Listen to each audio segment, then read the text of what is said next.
ನಾಮಪತ್ರ ಸಲ್ಲಿಕೆಯ ಸಂದರ್ಭದಲ್ಲಿ ವಿ ಸೋಮಣ್ಣ ಹಾಗೆ ಪೊಲೀಸರ ನಡುವೆ ಕಿರಿಕಾಯಿತು. ತುಮಕೂರು ಡಿಸಿ ಕಚೇರಿಯಲ್ಲಿ ಇವತ್ತು ನಾಮಪತ್ರ ಸಲ್ಲಿಕೆಯ ಸಂದರ್ಭದಲ್ಲಿ ಇಂಥದ್ದೊಂದು ಘಟನೆ ನಡೆಯಿತು.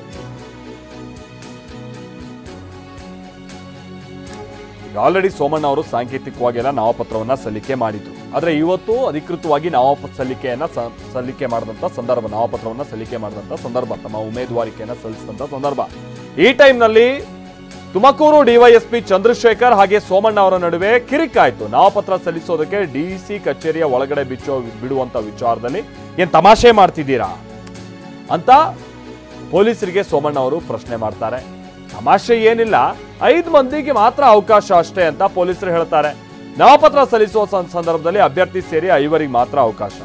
ನಾಮಪತ್ರ 3 ಸೆಟ್ ಇದೆ, ಮುಖಂಡರನ್ನ ಬಿಡಿ ಅಂತ ವಿ ಸೋಮಣ್ಣ ಹೇಳ್ತಾರೆ. ಇಲ್ಲ ಸರ್, ಎಲ್ಲರನ್ನೂ ಒಳಗ್ ಬಿಡೋದಕ್ಕೆ ಆಗಲ್ಲ ಅಂತ ಪೊಲೀಸರು ಈ ಸಂದರ್ಭದಲ್ಲಿ ಹಲವರಿಗೆ ತಡೆ ಹಾಕ್ತಾರೆ. ಆಗ ಸೋಮಣ್ಣ ಸಿಟ್ಟಿಗೆದ್ದು ಗಲಾಟೆಗಿಳಿತಾರೆ.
ಇದು ಆ ಸಂದರ್ಭದ ಆದಂತ ಘಟನೆ. ಸಹಜವಾಗಿ ಒಂದು ನಿಯಮ ಇದೆ. ನಾಮಪತ್ರ ಸಲ್ಲಿಕೆ ಮಾಡೋದಕ್ಕೆ ಹೋಗುವಂತ ಸಂದರ್ಭದಲ್ಲಿ ಅವರೇನು ಆ ಭಾಗದ ಚುನಾವಣಾ ಅಧಿಕಾರಿ ಏನಾಗಿರ್ತಾರೆ, ಅವ್ರ ಕಚೇರಿಗೆ ಹೋಗುವಂತ ಸಂದರ್ಭದಲ್ಲಿ 5 ಮಂದಿ ಹೋಗ್ಬೇಕು. ಅದು ಅಭ್ಯರ್ಥಿಯನ್ನ ಇನ್ಕ್ಲೂಡ್ ಆಗಿ, ಅಭ್ಯರ್ಥಿ ಸೇರಿದಂಗೆ 5 ಮಂದಿ.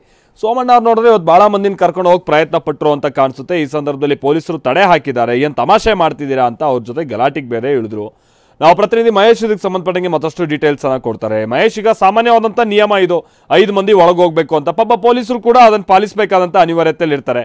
ಸೋಮಣ್ಣ ಅವ್ರು ಯಾಕೆ ತಗದೆ ತೆಗೆದಿದ್ದು? ಈಗ ಹೌದು, ಅವ್ರು 3 ಸೆಟ್ ತೆಗೆದುಕೊಂಡು ಹೋಗಿರ್ಬೋದು. 3 ಸೆಟ್ ತೆಗೆದುಕೊಂಡು ಹೋದ್ರಂತ 15 ಮಂದಿ ಕರ್ಕೊಂಡು ಹೋಗಕ್ಕಾಗುತ್ತಾ? ಏನ್ ಕತೆ ಆಗಿರೋದಲ್ಲಿ ಮಹೇಶ್? ಮಲ್ತೇಶ್, ಇವತ್ತು ಏನು ನಾಮಪತ್ರ ಸಲ್ಲಿಕೆ ವೇಳೆ ಪೊಲೀಸರ ಜೊತೆ ಸೋಮಣ್ಣ ಅವರು ಕಿರಿಕ್ ಮಾಡಿರುವಂತದ್ದು. ಇದು ತುಮಕೂರಿನ ಡಿಸಿ ಕಚೇರಿ ಬಳಿ ನಡೆದಂತಹ ಒಂದು ಘಟನೆ ಅಂತ ಹೇಳ್ಬೋದು. ತುಮಕೂರು ಡಿಎಸ್ಪಿ ಚಂದ್ರಶೇಖರ್ ಹಾಗೂ ಸೋಮಣ್ಣ ನಡುವೆ ಕಿರಿಕ್ ಉಂಟಾಗಿದೆ. ಏನು ಡಿಸಿ ಕಚೇರಿಗೆ ಒಳಗೆ ಬಿಡುವಂತ ವಿಚಾರದಲ್ಲಿ ಕಿರಿತಾ ಇರುವಂತದ್ದು. ಅಂದ್ರೆ ಪ್ರಮುಖವಾಗಿ ಒಟ್ಟು 3 ಸೆಟ್ ಇದೆ ನನ್ನ ಹತ್ರ. ಅಂದ್ರೆ 3 ಸೆಟ್ಗೂ ಕೂಡ 12 ಮಂದಿಯನ್ನು ಒಳಗಡೆ ಬಿಡಬೇಕು. ಈಗಾಗಲೇ ಮಾಜಿ ಸಿಎಂ ಆದಂತಹ ಕುಮಾರಸ್ವಾಮಿ ಇರ್ಬೋದು, ಮತ್ತೆ ಯಡಿಯೂರಪ್ಪ ಅವರು ಕೂಡ, ಮತ್ತೆ ಇದ್ರ ಜೊತೆಗೆ ಆರಕ್ಷಕರು ಕೂಡ ಹೋಗಿರುವಂತದ್ದು. ಇದ್ರ ಜೊತೆಗೆ ಹಲವು ಮುಖಂಡರನ್ನ, ಅಂದ್ರೆ ಜಿಲ್ಲೆಯ ಶಾಸಕರು, ಜೆಡಿಎಸ್ ಶಾಸಕರು, ಬಿಜೆಪಿ ಶಾಸಕರನ್ನ ಒಳಗಡೆ ಬಿಡಿ ಅಂತೇಳಿ ಒತ್ತಾಯ ಕೂಡ ಮಾಡ್ತಾರೆ. ಆದ್ರೆ ಈ ವೇಳೆ ಪೊಲೀಸರು ಇದಕ್ಕೆ ಏನು ಅಡ್ಡಿಪಡಿಸಿರುವಂತದ್ದು. ಅಂದ್ರೆ ನಿಯಮ ಆತರ ಇಲ್ಲ ಸರ್, ನೀವು ದಯವಿಟ್ಟು ಬರೀ 5 ಜನ ಮಾತ್ರ ಒಳಗಡೆ ಕರ್ಕೊಂಡೋಗಿ ಅನ್ನೋದು ಕೂಡ ಹೇಳ್ತಾರೆ. ಆದ್ರೆ ಇದಕ್ಕೆ ಸೋಮಣ್ಣ ಸುತಾರ ಒಪ್ಪದಿಲ್ಲ ಅಂತ ಹೇಳ್ಬೋದು. ಏನ್ ತಮಾಷೆ ಮಾಡ್ತಾ ಇದ್ರೆ ಅನ್ನೋದು ಕೂಡ ಪೊಲೀಸರ ನಡುವೆ ಏನು ಕಿರುಕು ಕೂಡ ಮಾಡಿರುವಂತದ್ದು. ಇದ್ರ ಜೊತೆಗೆ ಪೊಲೀಸರು ಕೂಡ ಅವರಿಗೆ ವಾಪಸ್ ಕೂಡ ಹೇಳಿದ್ರು, ತಮಾಷೆ ಏನಿಲ್ಲ, ನಾವು ನಿಯಮ ಪಾಲನೆ ಮಾಡ್ಬೇಕಾಗುತ್ತೆ ಅಂತ ಹೇಳಿ ಅವರು ಕೂಡ ಸುಮ್ಮನೆ ಇರುವಂತ ಪ್ರಯತ್ನ ಕೂಡ ಮಾಡ್ತಾರೆ. ಈ ವೇಳೆ ಕುಮಾರಸ್ವಾಮಿ ಅವರು ಕೂಡ ಅಲ್ಲೇನೆ ಆ ಒಂದು ಘಟನೆ ನಡೆದಂತ ವೇಳೆ ಕುಮಾರಸ್ವಾಮಿ ಅವರು ಕೂಡ ಇರ್ತಾರೆ. ಮತ್ತೆ ಏನು ಈಗಾಗಲೇ ಕುಮಾರಸ್ವಾಮಿ ಅವರನ್ನು ಕೂಡ ಒಳಗಡೆ ಬಿಟ್ಟಂತ ಸಂದರ್ಭದಲ್ಲಿ ಅವರಿಗೆ ಹಾರ್ಟ್ ಆಪರೇಷನ್ ಆಗಿರುವಂತ ಹಿನ್ನೆಲೆಯಲ್ಲಿ ಅವ್ರ ಕಾರೊಂದು ಮಾತ್ರ ಒಳಗಡೆ ಬಿಡ್ತಾರೆ. ಉಳಿದಂತೆ ಕೇವಲ 5 ಜನರಿಗೆ ಮಾತ್ರ ಅವಕಾಶ ನೀಡಿರುವಂತದ್ದು. ಮತ್ತೆ ಏನು ಕುಮಾರಸ್ವಾಮಿ ಅವರು ಮತ್ತೆ ಮಾಜಿ ಸಿಎಂ ಏನು ಯಡಿಯೂರಪ್ಪ ಅವರು ಮತ್ತೆ ಆರಕ್ಷಕ ವಾಪಸ್ ಬಂದಂತ ವೇಳೆ ಇನ್ನು ಉಳಿದಂತ ಮುಖಂಡರನ್ನ ಒಳಗೆ ಬಿಡುವಂತ ಪ್ರಯತ್ನ ಕೂಡ ಆಗಿರುವಂತದ್ದು. ಒಟ್ಟು ಸದ್ಯ ಏನು ತುಮಕೂರು ಡಿಎಸ್ಪಿ ನಡುವೆ ಈಗ ತುಮಕೂರು ನಗರ ಪೊಲೀಸರು ಮತ್ತೆ ಏನು ಡಿಎಸ್ಪಿ ಮತ್ತೆ ಸೋಮಣ್ಣ ನಡುವೆ ಕಿರಿಕಾಗಿರುವಂತದ್ದು. Maltesh, thank you Mahesh.